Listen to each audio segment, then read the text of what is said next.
पृथ्वी देवी और आदित्य सूर्य के उत्पन्न होने पर भी सृष्टि अपूर्ण क्यों थी माता? तेरी दृष्टि में ही तेरे प्रश्न का उत्तर निहित है रे। देख देख अपने चारों ओर तुझे क्या दिखाई दे रहा है रे।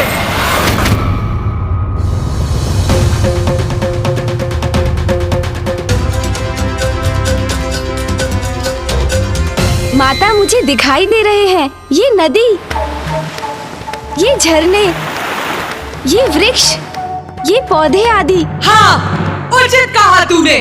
ये है प्रकृति और उसका संपूर्ण विस्तार, उसकी भव्य विशालता। पृथ्वी पर फल उत्पन्न करने वाले वृक्षों की, अनाज उत्पन्न करने वाले पौधों की आवश्यकता थी, तभी तो उसमें जीवन फल सकता था ना। अर्थात प्रकृति का प्रकट होना भी तो आवश्यक था ना।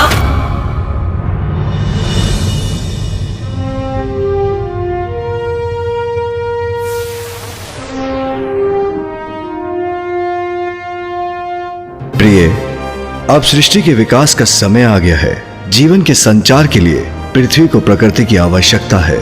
सूर्य की अति ऊर्जा का तो निरंतर विस्तार हो रहा था, जिससे संपूर्ण सृष्टि प्रकाशित हो उठी थी। उन सूर्य का सृजन करने वाली देवी तारा और प्रभु अक्षोभ्य की असीमित आंतरिक ऊर्जा का तो अनुमान लगाना भी कठिन है रे। देवी तारा रूप में मेरी ऊर्जा से कदाचित प्रकृति भस्म हो सकती थी, इसीलिए प्रकृति के सृजन के लिए मुझे शीतल होना ही था। और तब मैंने धारण किया अपना अगला महाविद्या स्वरूप, देवी षोडशी।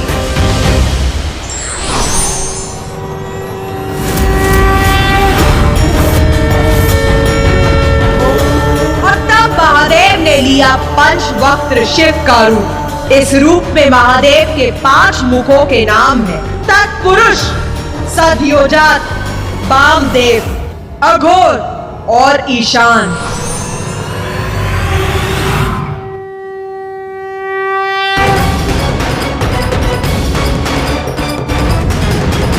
या देवी सर्वभूतेषु बुद्धिरूपेण संस्थिता।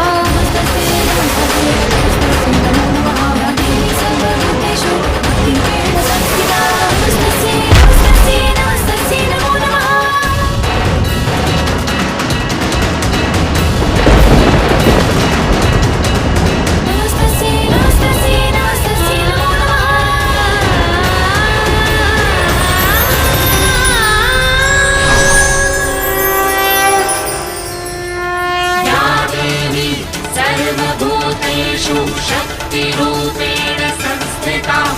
नमस्तस्यै नमस्तस्यै नमस्तस्यै। फिर देवी षोडशी की हथेली से एक जल की बूंद पृथ्वी पर गिरी।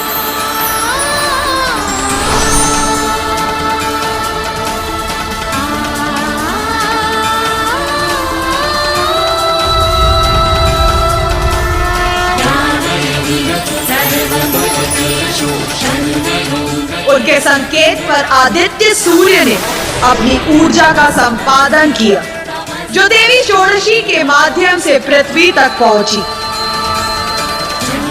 और जीवन का बीज अंकुरित हुआ और फलने फूलने लगा। फिर उनकी कृपा से और उनकी निगरानी में प्रकृति का विस्तार हुआ।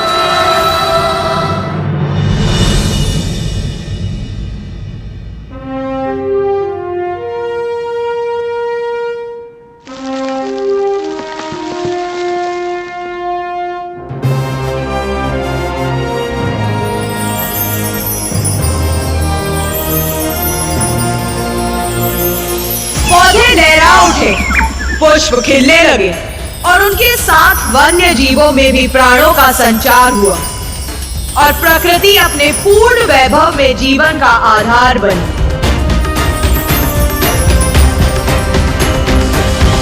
इस प्रकार मेरी महाविद्या के तृतीय देवी षोडशी के स्वरूप में मैंने और महादेव ने पृथ्वी पर प्रकृति को आरंभित रूप दिया।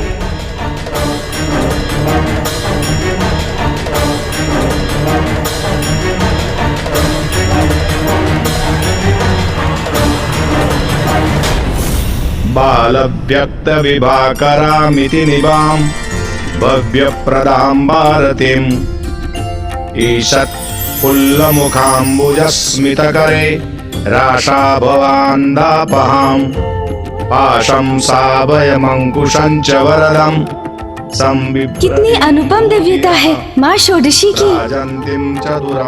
कितना भव्य सौंदर्य है माँ का। भक्त्या भजे षोडशीम्। इतने समय के पश्चात माँ के मुख पर ये सुंदर मुस्कुराहट देखकर हम सभी कृतार्थ हो गए। जो मेरे इस रूप की पूजा करते हैं वो सर्व सिद्धियां संपन्न हो जाते हैं, कोई भी दुख उनके निकट नहीं आता।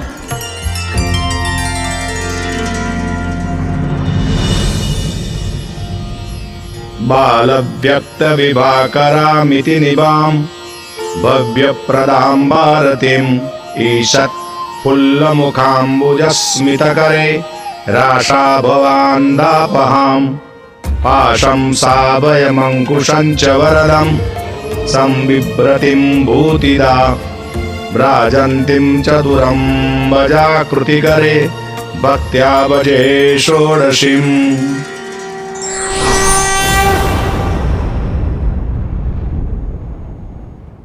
बोल, अभी भी तेरे मन में कोई भी शंका, कोई भी जिज्ञासा जन्म ले रही है क्या? हाँ माता, अब तो संसार पूर्ण हो चुका था। पृथ्वी, सूर्य, जल, प्रकृति सब उत्पन्न हो चुके थे।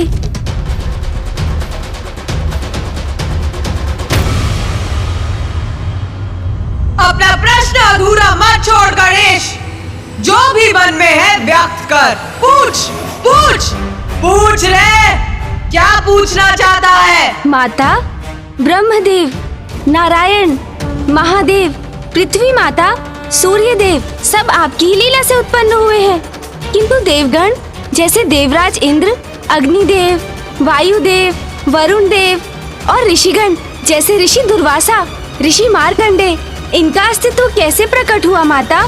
बुद्धि में तो तू श्रेष्ठ है गणेश,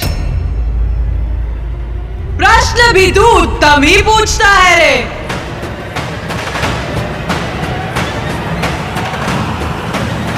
तो अब मेरा उत्तर सुन गणेश। सृष्टि आरंभ हो चुकी थी, इसीलिए अब देवताओं का जन्म भी आवश्यक था। मेरे आदेश से ब्रह्मदेव ने अपनी मानस संतानों को जन्म दिया।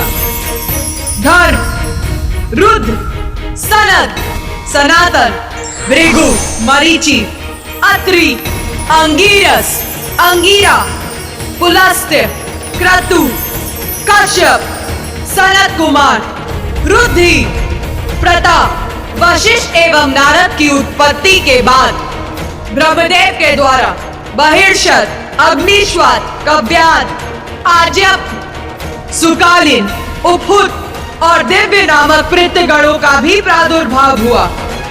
और फिर उसने अपने बाएं अंगूठे से दक्ष को जन्म दिया।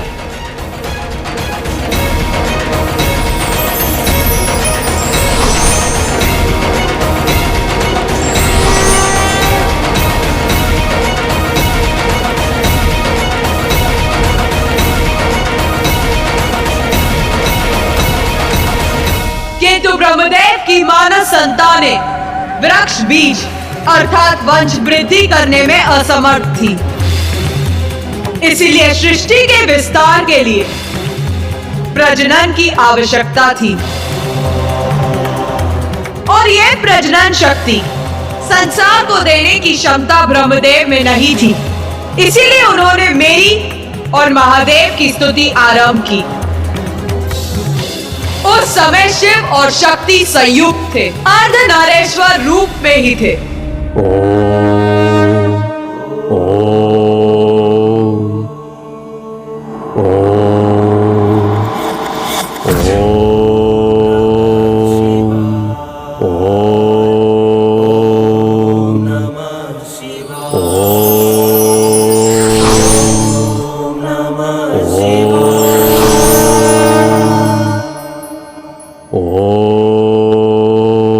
ब्रह्मदेव, हम आपकी स्तुति से प्रसन्न हुए।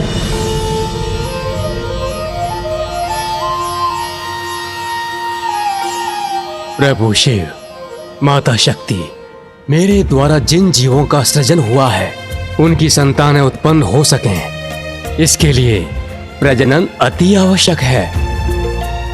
पर यह तभी संभव है जब प्रकृति शिव से पृथक हो और ऐसे स्त्री पुरुष का जन्म हो जिनसे मैथुनी शक्ति का आरंभ हो सके। यदि सृष्टि के आरंभ और उसकी भलाई के लिए हमें एक दूसरे से विलग होना होगा तो ऐसा ही होगा।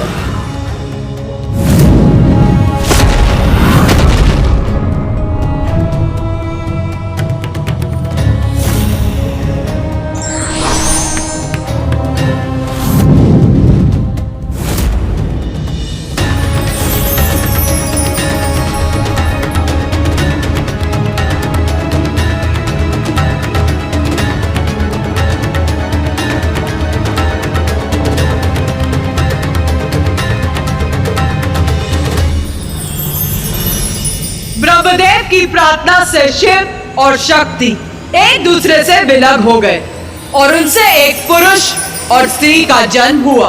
उसमें जो पुरुष उत्पन्न हुए थे वो मनु थे और स्त्री थी शत्रुपा।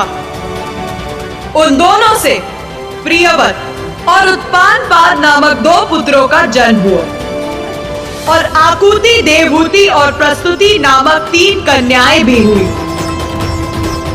और फिर उनकी इन संतानों का विवाह ब्रह्मदेव की मानस संतानों से हुआ और उनसे मैथुनी सृष्टि अर्थात स्त्री पुरुष के मिलन द्वारा संतानों की उत्पत्ति की प्रक्रिया का आरंभ हुआ और सृष्टि का विस्तार होने लगा। दक्ष और प्रसूति से मैथुनी क्रिया द्वारा अनेकों संतानें उत्पन्न हुई, जिसमें से 13 कन्याओं का विवाह प्रजापति कश्यप के साथ हुआ।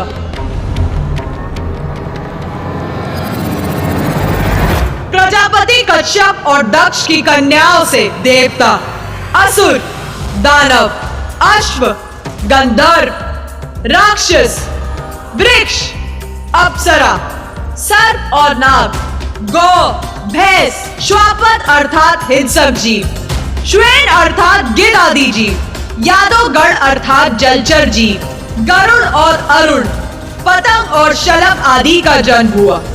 इन्हीं से संसार की समस्त प्रजातियों का जन्म हुआ। माता, अब तो सृष्टि पूर्ण हो गई थी। प्रकृति, जीव, जंतु, देव, गंधर्व, यक्ष आदि सभी उत्पन्न हो चुके थे और सबसे महत्वपूर्ण इस समस्त जीवन के लिए पृथ्वी भी थी। नहीं रे, मात्र एक पृथ्वी से संसार की रचना नहीं होती रे गणेश। बता मुझे, कौन है जो पृथ्वी पर निवास करता है? जीव जंतु और पुरुष माता। और अन्य सभी, उनका क्या स्थान है रे? सभी देव तो अपने अपने लोक में विराजमान रहते हैं और अन्य सभी भी माता। और अन्य सभी अपने अपने भुवन में रहते हैं और उन भुवनों की उत्पत्ति के लिए मेरी चतुर्थ महाविद्या स्वरूप देवी भुवनेश्वरी की कथा मैं अब कहूंगी। देवी भुवनेश्वरी?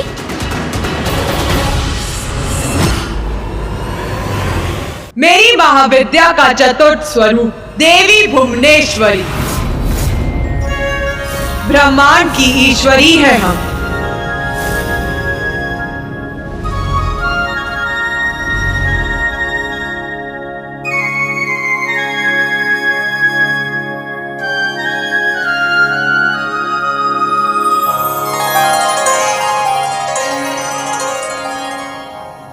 संपूर्ण ब्रह्मांड की हम ही जन्मदाता हैं। ब्रह्मांड हमसे ही उत्पन्न होता है और अंततः मुझ में ही समाहित होता है। मैं ही उसकी रक्षा करती हूँ। जब मैं अपने भुवनेश्वरी रूप में प्रकट होती तो महादेव अपना त्रयंबक रूप धारण करते हैं।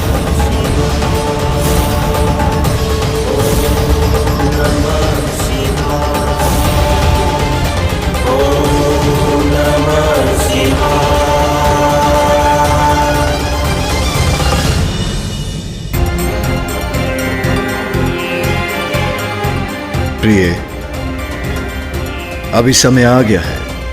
अपनी भुवनों का निर्माण कर सभी देवताओं, ऋषिगण, अन्य सभी प्राणियों को अपने अपने भुवनों पर निर्धारित करें।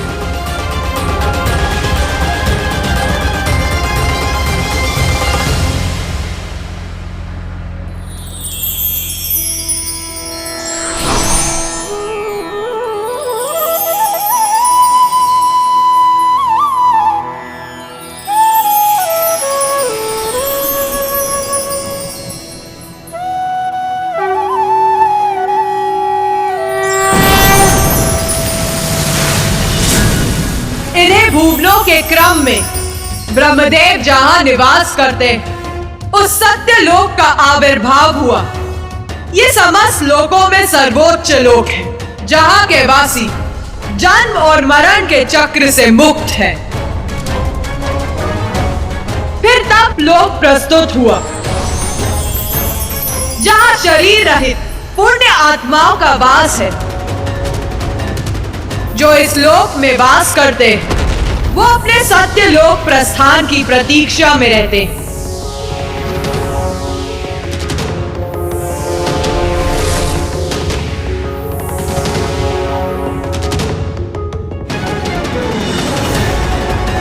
फिर ज्ञान लोक प्रस्तुत हुआ,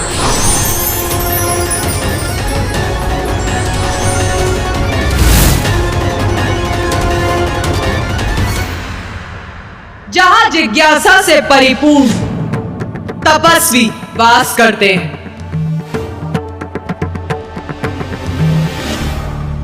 उसके पश्चात महरलोक का आविर्भाव हुआ,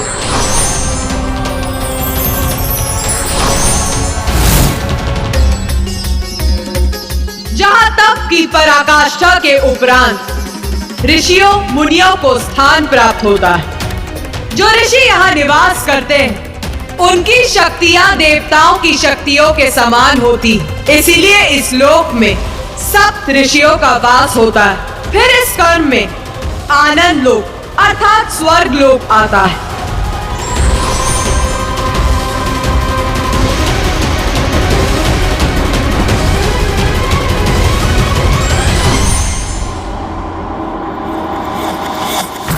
जो देवताओं और उत्तम पुण्य कर्म करने वालों का निवास है।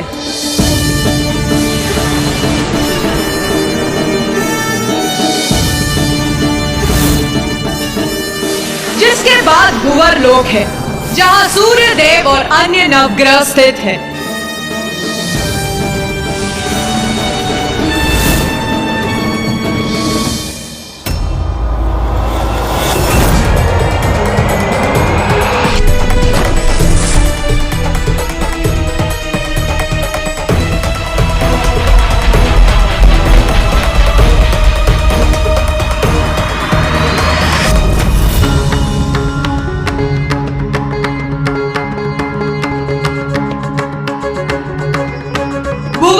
के पश्चात मनुष्यों और मृत्यु लोक के अन्य प्राणियों के लिए भूलोक है।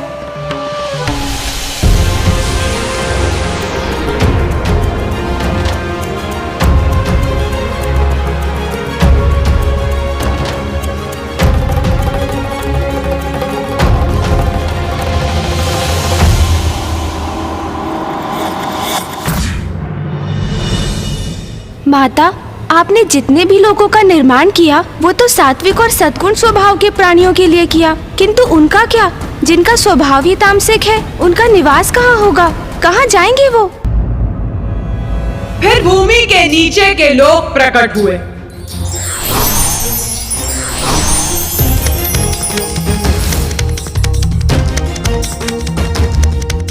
इसमें सर्वप्रथम है अतल लोक। ये भोग विलास का लोक है। भूमि की समस्त धन संपदा यही संचित रहती है। फिर वितल लोक है, जहां भूमिगत जीव स्वर्ण आदि का खनन करने हेतु निवास करते हैं। अतल लोक के समान वितल लोक भी भौतिक संपत्ति पर केंद्रित लोक है। फिर असुर राजा बलि द्वारा सुतल लोक का आविर्भाव हुआ।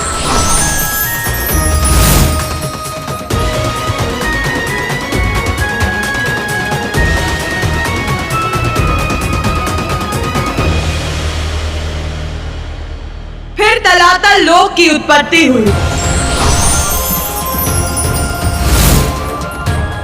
फिर उसके नीचे महातल उत्पन्न हुआ, यही नागलोक है, जहां नाग पुरुष और नाग कन्याओं का वास है। फिर उसके भी नीचे है दानवों और दैत्यों का लोक, रसातल।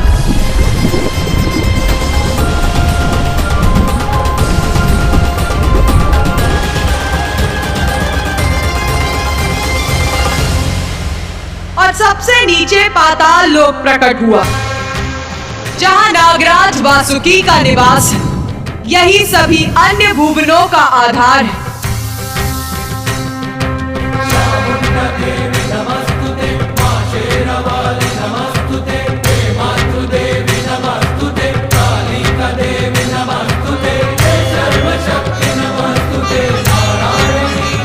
सब लोगों के बारे में तो हमें ज्ञात हो गया और सभी अपने अपने लोक में शांतिपूर्वक निवास भी करने लगे। तो फिर माता के अगले महाविद्या रूप का क्या उद्देश्य था?